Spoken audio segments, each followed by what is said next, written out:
In the name of the Father, and the Son, and the Holy Spirit, one God, amen. Hello, beautiful friends. I'm Natalie. And I'm Claudine. And welcome to Shokran Very Much, the podcast. This week we're talking about dating in the Coptic Church.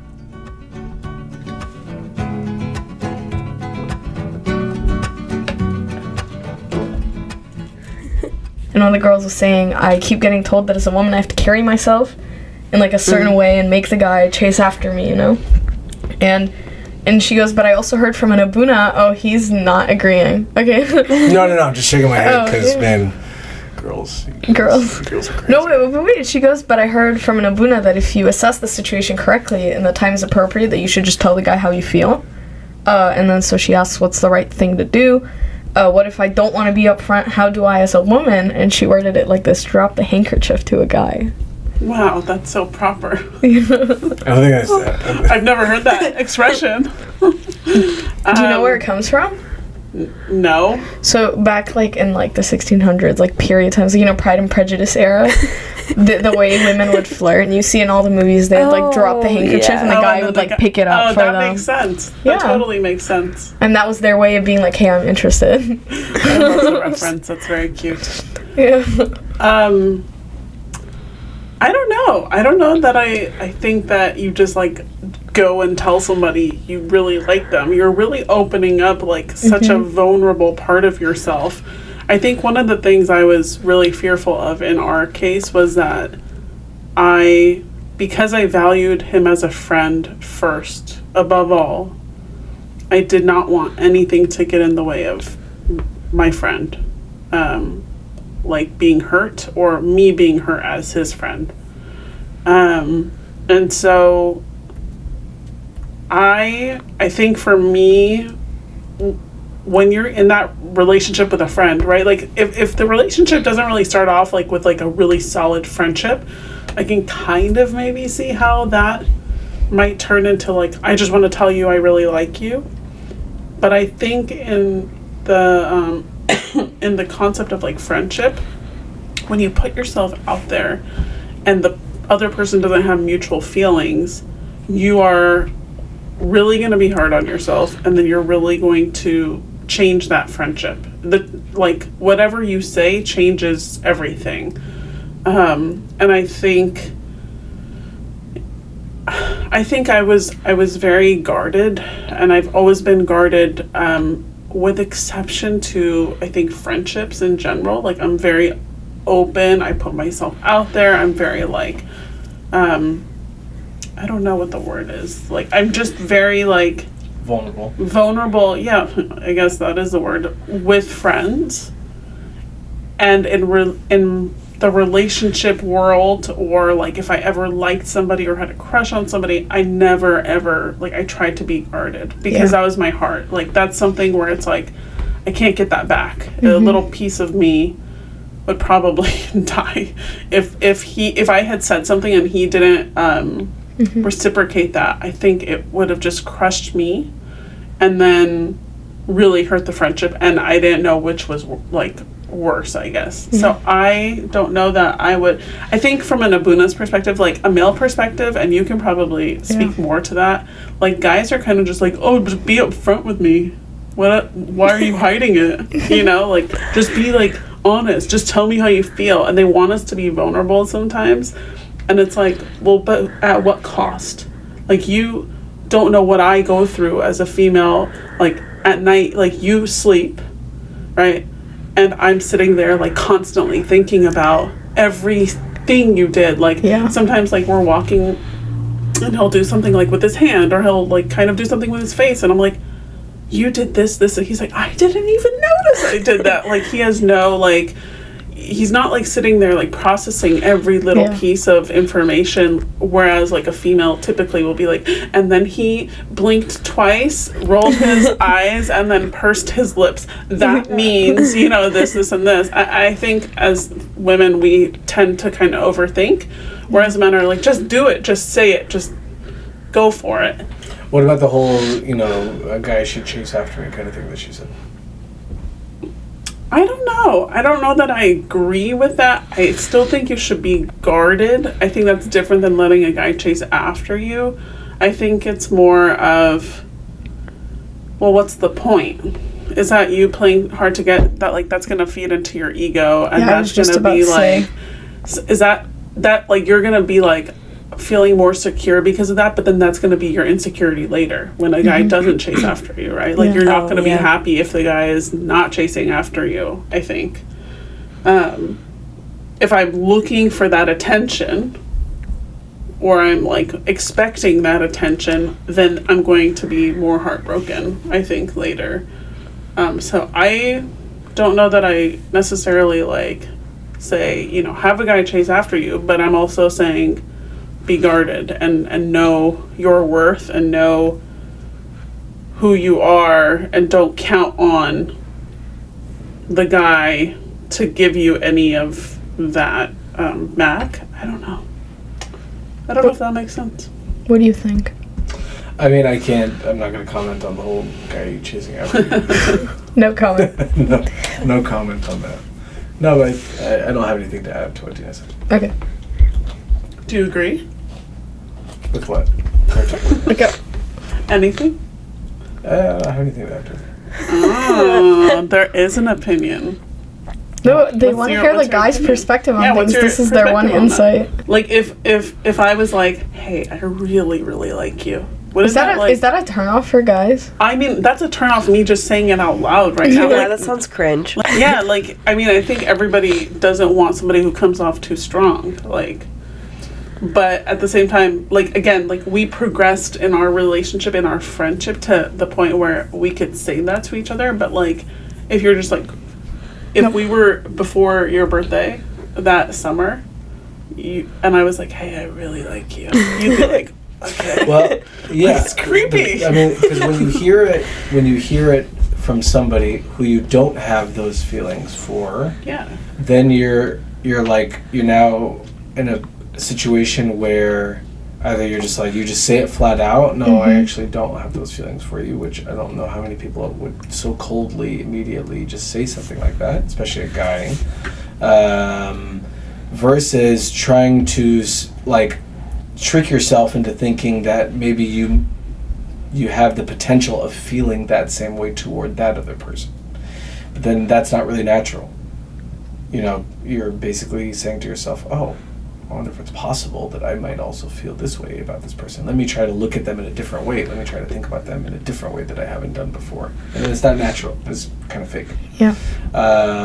So, you know, that would just kind of be that. But if you did have feelings for that person, and they, as a guy, and then the girl says that to you, I think, you know, like I think you kind of alluded to this, it definitely totally changes the way you view yourself with respect to the way, you know, girls see you.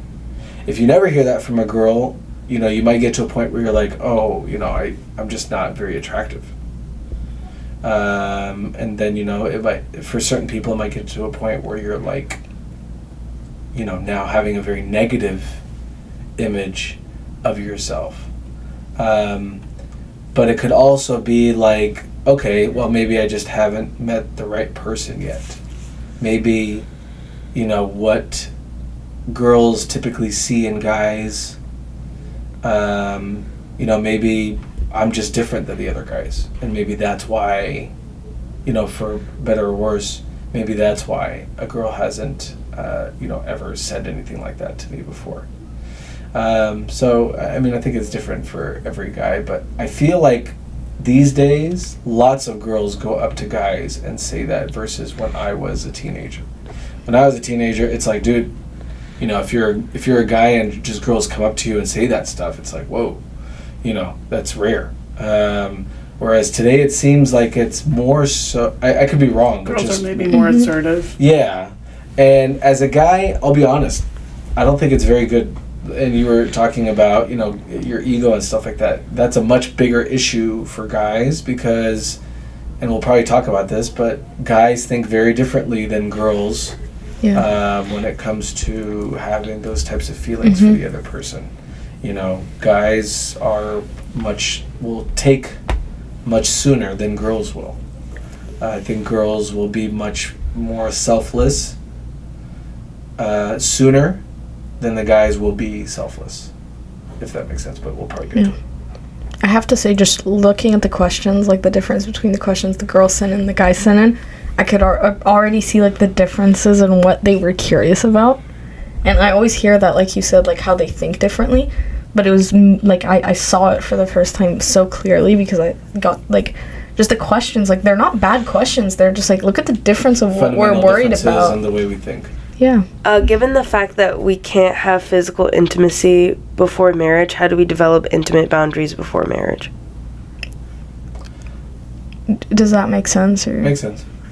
Yeah. When I read it, I kind of thought like, instead of like, there's got to be something intimate about a relationship. If it's not physical, what are the intimacies you'll have in a dating relationship? So you're talking about intimacy that's not physical? Yeah. Oh. Well, they're saying, well, we can't have physical intimacy before before marriage. So when we're dating, what are the intimacies we get to have? Well, but you said boundaries. Yeah. Why? Yeah. Okay. Well, I don't know. That's how I kind of interpreted that. Maybe that's like sharing too much. Like what do you? What do we get to have versus what we don't? That's not physical. I think one of the things that, as far as like intimacy in a relationship prior to marriage, is just understanding a person on a very different level. Like growing up, even now I have a lot of guy friends, and I never really understood or was vulnerable enough with those guy friends to like they never really exposed their soul, right? Yeah. I don't know if it's a very odd way of saying it, but in our relationship I felt like there was this deep sense of pride and willing to share with each other all these things that maybe we've never talked about, like, and I'm not talking about like secrets, I'm talking about like things that like feelings or interpretations of the world or interpretations of our spiritual lives or just different aspects of life that you don't share naturally with somebody because you don't get to that point. Like as a friend, even like with my best friend, she knows everything about me, but there are lots of things that in our relationship, like with me and Abouna, where Gigi doesn't know those specific aspects about me. Like she knows me, but she doesn't know those inside factors of me. And that's like my very, very best friend. Whereas with Abouna, my ultimate best friend, my very, very, very, very best friend, like he just knows very deeply he knows me. It's such a weird a concept to explain. But I feel like as an intimate, like when I think of intimacy prior to our marriage, and honestly that intimacy has grown throughout marriage, right? Like he'll kind of say like, oh, I know that you wouldn't like this, or I know that this is how your personality is. Like when I'm struggling, he'll be like, let's work through this because I know that this is something that's bothering you, even if I don't share it.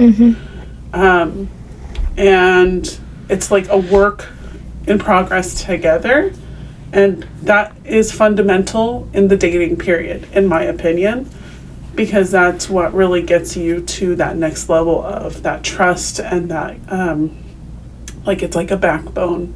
Like we act as a backbone to each other. I mean, that's my interpretation.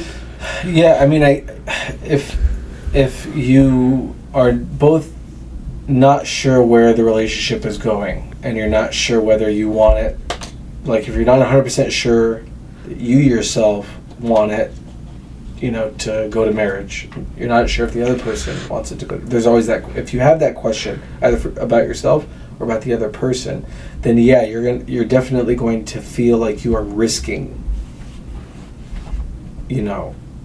opening your heart to the other person. It's a risk. Versus if there's no question in your mind about the other person and yourself wanting that same thing, then you don't see, I don't think you would see it, I can speak for myself. I didn't see it as a risk. I saw it as this is now the most appropriate time I've ever experienced in my life where I can be completely honest with the other person. You know, I remember vividly being so like freed that I could feel like a little kid with the other person. You know, when you're when you're like a young adult, you know, you don't want other people to think that you're immature. You know, you're now getting to the age of maturity, and any kind of show of immaturity could be, you know, like a weakness. Like I'm not willing to show that to anybody. Only people who really get me. And so, you know, showing like the most authentic, deepest parts of yourself, of your heart, of your being to the other person, when you're both on the same page and you both want the same thing and you want the ultimate, you know, thing, marriage, then it's not a risk. It's actually that step that now is the time to take that step. And so I think that's kind of the difference between somebody who's risking something and another person who's like, no, this isn't risking it. This is actually now's the time to show this part of myself to somebody. And so last couple words to answer that question. I that's what I'm thinking of when you say intimacy boundaries, or boundaries in intimacy, not physical intimacy, but showing the most intimate parts of yourself to the other person, of your heart. That there shouldn't necessarily be boundaries. You shouldn't be thinking of it like that if there's nothing to risk. Because ultimately we have to be completely authentic with the other person, completely genuine with the other person. It's really unhealthy if you have a doubt about the other person's authenticity in your mind. That's not healthy. And that creates a lot of, that could really spiral, and that could take a very bad turn in that relationship. No, what kind of a friend wants to be in the same room with somebody where they're like really questioning what the other person is thinking? That's extremely uncomfortable. Where you're sitting in a room and you're like, I don't know what this person is thinking. Yeah. Is this person, they have something against me? Is there something I said? Is there something I did? And if you always have that paranoia and that doubt, like that's a huge red flag of the current status of your relationship. So, what struggles did you face dating in the Coptic culture? Okay, I'm just gonna say I remember I know what you're gonna say, but I think there's another question that would be more appropriate to say what you were gonna say. You're gonna say something positive. You're not gonna say something negative. Oh, I know what you're gonna say. Okay, go ahead. They read each other mind. You know what I'm gonna say? Yeah, go ahead. New Year's Eve. Yeah. Okay. Oh, okay. So I'm sitting up. So we started dating December 28th. And then we had like a New Year's Eve thing at church. And so we had actually called on December 28th. It was like, you know, whatever Abouna said, like it was like in the early morning, right? Like it was after midnight on December 28th. Yeah. So December 28th at night, we did Taco Tuesday with our friends. We told all of our friends, hey, we're dating now, like we're together. I remember like specifically like calling people and being like, guess what? I have a boyfriend. Like it was such like a funny like as if people would be like totally like they happy, were waiting. Yeah, you know, as if people were waiting for that phone call. Like that's how we acted. Big whoop. Yeah. So we called like most of our friends, and then of course the first thing in the morning I told my mom. That was like right when I woke up. I was like, Mom, and like I remember just like sitting on my bed and being like, I have a boyfriend, you know, like. How did she react? She was like, is it Mike Fam? And she was really happy. And then, of course, I told my dad, and he was like, don't break his heart. I love that. My dad was like in total like defense mode of you. And then, of course, same thing with my brother. My brother was like, yeah, he's a great guy. I think I even like told my grandma, and like that's a funny story because my grandma, she was telling me, she was like, I saw one time I was sitting in church, and I saw Before. This was before, but like she had mentioned it again after I told her like officially, and she was like, I saw him walking across the altar, and I was like, that guy is gonna be good for Deena. I'm like, thanks, Tita, great. But they're asking about like, yeah. So I mean, I was very vocal about saying all that to my family and friends. There was no issues there. But I remember the night of New Year's Eve, we had a party at church or whatever, like, with the little celebration at church. And we went and we told Abouna. Oh, boy. And Abouna actually he has a really good relationship with both of us. And so he, like, smiled. But I remember vividly at the back of the church, there were a couple of ladies standing there, and they're like, oh, they're together. Like they're standing there, they're waiting together, like, and it was that. I just remember that being like, okay, people are gonna start talking. Yeah. But I think because we were vocal and we were like showing people we were together and we were okay to be together, and we were like, I think it's not like we were holding hands all the time, but like we did do that stuff. And so that to me, like, it was okay. That was my experience, because it was like we were mature enough, I think, in that moment to go express our relationship to Abouna and, get the blessing of our both sets of our parents. We told them our intentions. We were overt and we weren't secret, and we were, I feel like, mature in the decision together. You might have a very different... No, there's two sides to that, because I knew you were going to say that, because I feel like there's another question that would touch on the same answer. But is it the one about the secrecy in our relationship? Maybe it might be that one. So this was like 3 days after that phone call that we had, where we told each other how we felt. 3 days after. Yeah. So I told you, like, no doubt in my mind, at least, that this is what we both wanted, the same thing. And when you have no doubt in your own mind and you sense the same from the other person, again, going back to this idea of risk, you're not looking at it in terms of risk. What am I going to lose when I, pour my heart out for this person? No, it's actually, this is what you were supposed to do. This is that person that you've been waiting for to do that with. And so we both knew what we were doing. That New Year's celebration was what most churches have, like the hafla, the choir performances with the kids and the Sunday school classes and the prayers and stuff like that. And so Deena had, her Sunday school class, and she was doing that. And then after the prayers and after midnight and all that, we both knew what we were doing. We both went up to Abouna together, which, as friends, when a guy and a girl who otherwise are just friends both go up to Abouna and say, hey, we want to talk to you about something.